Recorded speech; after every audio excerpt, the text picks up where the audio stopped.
I'll have told you the story behind this dress, but there's no time. Welcome back to my channel. I'm going to show you how I made this dress. My emphasis here is the beading at the bottom because I transformed this dress from a basic dress like this into this. So let's jump in on how I achieved it. Because this is not a full-blown gown tutorial, kindly permit my excesses, but ask me anything you don't understand, I'll clarify. What we'll have here is the length measurement. So let's go ahead and mark. So shoulder to nipple point is 12 inches. So that's what we've marked right there, 12 inches.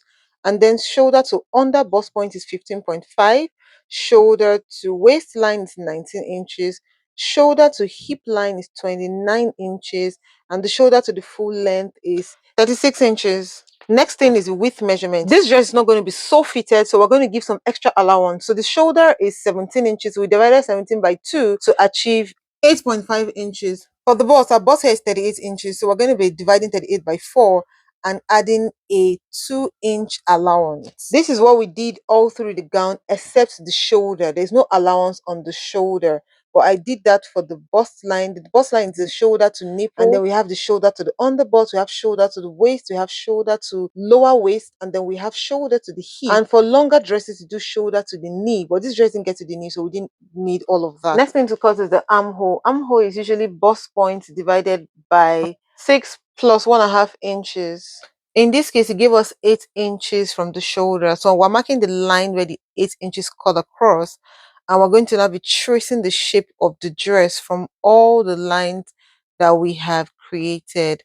After tracing, we just cut. So we cut it up. And this is how we're going to cut it according to the lines. This one is pretty simple and straightforward. So I'll finish cutting it and I'll go straight to cutting the back. As usual, we know that back doesn't really need measurement. We just place and trace. So this is what we did right there. We placed the front on the back and we created a 1-inch allowance like you can see there. And we just traced it exactly all the way downward as you can see. The fabric was so small, I had to manage it. The story behind this dress is very hilarious. But let me just give you a tip. I made this dress 3 hours to the event. Yeah, you get it, right? So now we'll finish cutting it. I'm going to be opening the back, the middle at the back, because that's where we're going to be putting the zip. We'll open it all the way to the bottom. Right now, we're going to be cutting the neck. First thing I did for the neck was I arced both the front and the back at 3 inches. So I just arced it right there because that's where I'm going to be joining the neck. So whatever I do has to be equal. And then I raised the front up and cut the back. So I wanted the back to have a slight V. So that's what I achieved right there, as you can see. Then I just further arced it downward so that I should just have more definition generally. That's it. I then went ahead from the front with the same line that I had created when I arced it. Then I made a round neck in front. Yes, that's it. So if you look at the front and the back, they're slightly different. So this right here is the pattern. I went ahead, attached the zip, sewed it together, even added a sleeve and all that. So this is what it looks like at the end of the day. This is how I slayed this to the party I went for. It was my mama's 50th anniversary, by the way. And it really looked beautiful. I was glowing at the party. However, I had another event and I decided to touch it up a little bit. First thing I did was to pick the flower on the shoulder area. So I picked a round piece of cloth and did a flower with it, right? So I did a running stitch around this circle.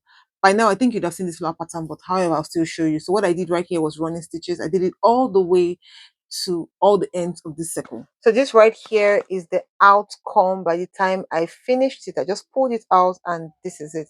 At this point, I added a flower on top of it. Those things were saying they wanted to use it, but I ended up not using them. So I got this flower and I had a crystal on top of it. So I'll just use a glue gun right there to just gum it to it. You can sew actually, but I chose to gum because I was being lazy and I was in a hurry to go for the event. So I just attached it right there and that's what the flower looked like. However, that was still not over.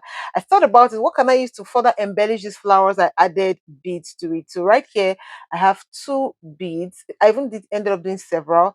So I just picked the needle and the thread and I'll just attach the beads to the end that way. And after attaching the beads, this is what I had at the end of the day. So this is what it looks like right here. I'm going to put it in somewhere on that part of the dress, that shoulder area. And then I'm going to the bottom as well, but this is what it looks like. And then these are the beads. So I'm going to be attaching everything straight up. So right here, I'll just put the beads at the back of this.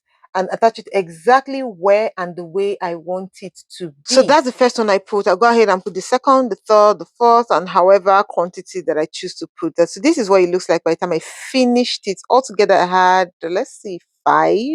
Yes. I'll go straight to the shoulder of the dress and attach it right away. As usual, with needle and thread, I just attached it, and let's jump straight into what the bottom looks like. So this is what it looks like by the time I did it. I just arranged this. When I was done, in my mind I was like, of what use was it? But let's jump to the bottom of the dress.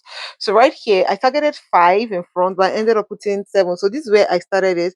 I wanted to be slightly below the hip, so I did the same 1 fringes method. So this time around I did 3 together. So after attaching 3 individual fringes together, I just tied it to make sure that all of them would form one knot and look like they emanated from the same thread or the same source, whatever.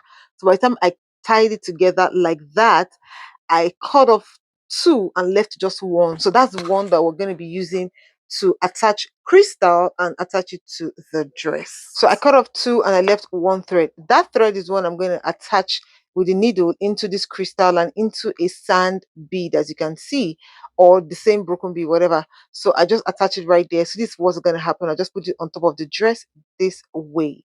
So I'm going to be skipping that small bead and putting the needle through the big crystal, as you can see. That way it will hold it.